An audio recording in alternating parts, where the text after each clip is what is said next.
পর থেকে আমার এরকম জ্বালা যন্ত্রণা করে। আর ভোরবেলায় উঠি কাজ করে লাই, আমার মেয়ে ভিনো, তাও আমার মেয়েকে এরকম জ্বালা যন্ত্রণা করে।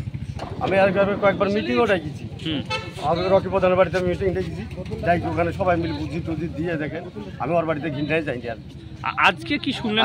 কিছু শুনিনি, ওরা আমরা অন্য কর্মী বুঝছে, তাই আমরা দেখি ছাদে হসপিটালে এসেছি, ওদেরকে আমরা কাউকে পাইনি।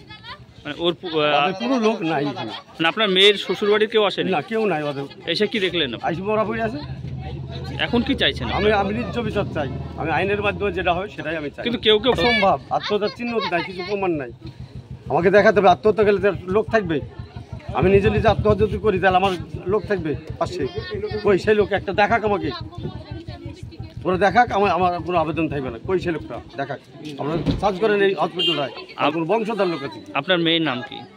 আমার মেয়ে নাম ইদ্রিসা খাতুন। কি খাতুন? আপনার নাম? ইদ্রিস মন্ডল। বাড়ি দুর্লভের পড়া।